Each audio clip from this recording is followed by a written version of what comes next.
Story time with Dillinger. Welcome, welcome. Today I want to tell you a story about Baldwin Guthrie, distant relative. This happened about summer of 78, 79. I was working for the township and the town, and I was doing the mowing and weed eating, things like that. Uh, Make spending money during the summer. And since I was working near the cafe, I went into the cafe for lunch, ordered me something to eat, and a gentleman by the name of Sid Jackson approached me. And he said, "You know, you have a very interesting family history in this area." I said, "Oh, really?" He said, "Yes." He said, "Has anybody in your family ever said anything to you about Baldwin Guthrie?" And I told him, I said, "No, I don't recall anyone ever saying anything to me about Baldwin Guthrie." He said, "Well," he said, "you know, that man went to his grave with a secret."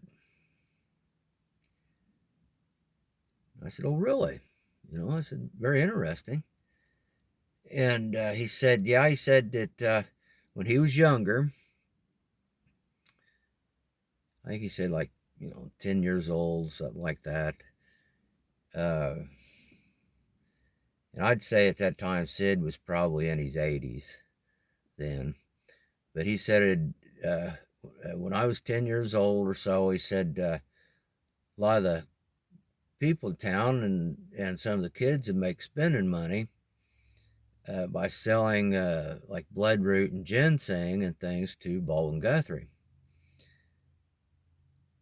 And he said he was an old man at that time, and he said he wasn't able to get out in the woods and get them himself like he had at one time, I guess. And he's proceeded to tell me that this Baldwin Guthrie was like the medicine man. He said they didn't have any doctors or anything around there, and he was a half Cherokee Indian. His mother was a full-blooded Cherokee Indian. And so he had learned a lot of things from her, I guess, the way he explained it, and said that, he said the secret, he went to his grave, he said, back then, he said we didn't have street lights, said we didn't even have gas lights, street lights.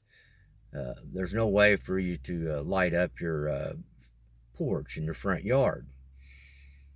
And he said that on Baldwin's cabin on the front porch, he had some type of light that would light up his whole front porch and his yard.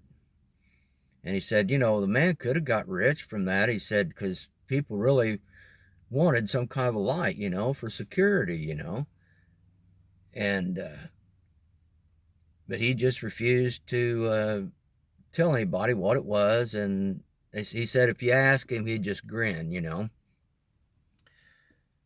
So I said, "Well, Sid," I said, "what was this? That's on his front porch that was putting off this light. What did it look like during the daytime when it wasn't working?" He said, "Well, it was two sticks about this long hanging from a rope, almost as long as a stick. They was hanging side by side." And he said of a night, he said them would glow, and he said it lit up pretty good. He said it lit up his front porch and his front yard. But he never would tell anybody how he'd done this.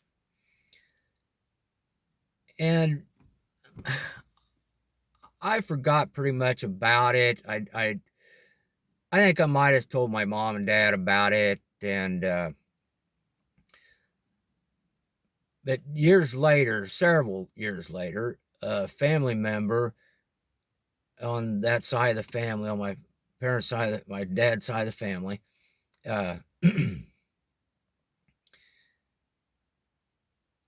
they were doing a genealogy, and so I asked her to look up this Baldwin Guthrie to see if there was any kind of information on him.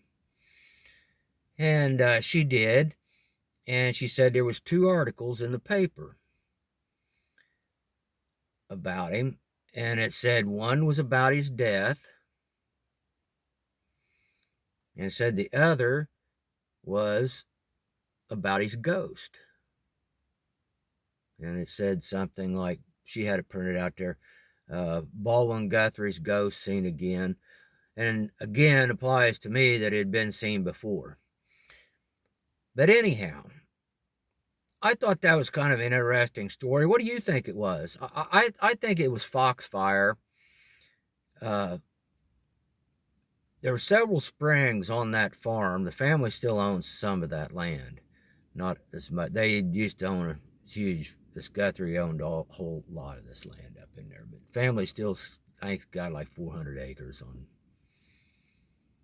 I was out several acres. It wasn't much for farming or anything, but it was still a lot of woods and things. 7 springs, I believe, on that farm altogether. And I think that there was some of this foxfire, this fluorescent moss, effervescent, fluorescent. No, Alka-Seltz is effervescent. Well, anyhow, it's very interesting to me. What's your idea? And then the ghost thing, and I've thought sometimes about going by there just of a night, just going slow and see if I could see any of this fluorescent moss. But so there you have it, ladies and gentlemen. There'll be more stories to come. I know I've been gone for a little bit here. February was just like hibernate, hunker down. A lot of hot chocolate and good movies, Well, thank you very much for your time. You enjoyed this story at all. Hit the like. If you like to, maybe you might think I might have another story you enjoy. Hit the subscribe. It's going to be a great day. It's going to be a real great day. Thank you very much. It's going to be a great day.